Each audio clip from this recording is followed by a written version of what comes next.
जय माता दी। ससुर जी कमरे से जैसे बाहर आए बहुत गुस्सा होने लगी। कहती क्या पिताजी पोछा लगते ही आप बाहर निकल आते हैं। तो बोले कोई बात नहीं बहू, काम वाली को बोल दो फिर से पोछा लगा देगी। तो बहू कहती है क्या काम वाली बार बार यही करेगी। तो ससुर जी बोले कि कोई बात नहीं बहू, बुजुर्ग हूँ, बार बार टॉयलेट लगती है इसलिए मजबूर होकर आना पड़ता है। तो बहू गुस्से में कहती है तो इसीलिए तो कहती हूँ कि सर्वेंट क्वार्टर में चले जाओ। इतना सुनते ही ससुर जी को बहुत क्रोध आता है। इतने में उनका बेटा आता है, अपने बेटे से बोलते हैं कि बेटा देख बहू मुझसे क्या कह रही है कि तुम सर्वेंट क्वार्टर चले जाओ। तो बेटा कहता सही तो कह रही हो, गलत कहाँ कह रही है, यहाँ चिकनी फर्श पे आपको दिक्कत होगी, आप सर्वेंट क्वार्टर में रहिए, आपको टॉयलेट वगैरह सबको कोई दिक्कत नहीं होगी। इतना सुनते ही पिताजी को बहुत दुख होता है, बहुत कष्ट होता है।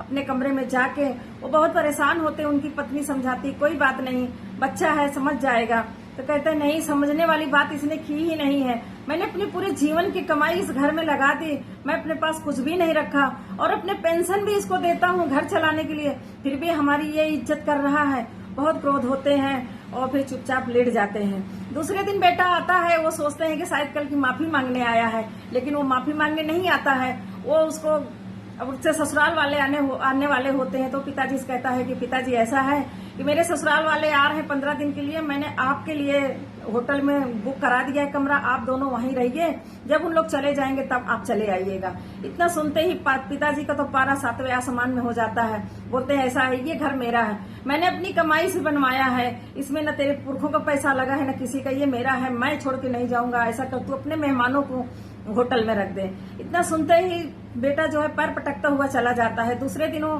मियाँ बीवी ससुराल चले जाते हैं। तो बुजुर्ग जो रहते हैं वो क्या करते हैं कि उस बेटे बहू का पूरा सामान लान में रखवा के घर में ताला लगा के तीरथ पे चले जाते हैं और एक चिट्ठी गेटमैन को देकर चले जाते हैं। वो दोनों पति पत्नी जब वापस आते हैं तो देखते हैं घर में ताला लगा हुआ है। तो गेटमैन से पूछते हैं कि ये सब क्या हो गया है।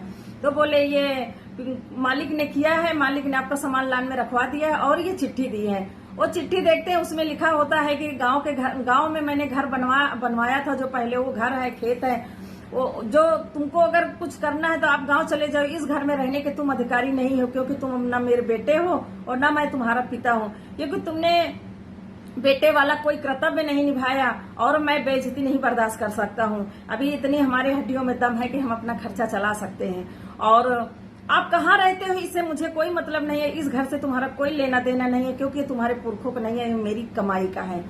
अब पति पत्नी के दोनों की तो हालत खराब हो जाती है, उनके पैर के नीचे से जमीन खिसक जाती है और हाथ मलने लगते हैं। कहते हैं ये हमारे व्यवहार का ही नतीजा है, नहीं पिताजी हम लोगों को छोड़ के क्यों जाते हैं।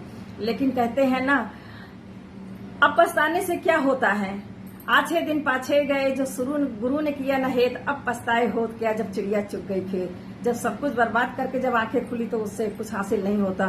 मैं आप लोगों से पूछना चाहती हूँ कि पिताजी ने जो तरीका अपनाया, पिताजी ने जो किया वो सही था कि नहीं। मेरे हिसाब से तो उन्होंने बिल्कुल सही किया, 100% सही किया था, क्योंकि जो बच्चे गलत हैं उनके साथ ऐसा ही व्यवहार करना चाहिए। अगर आप मेरी बात से सहमत हैं तो लाइक फॉलो शेयर जरूर करिए। जय माता दी।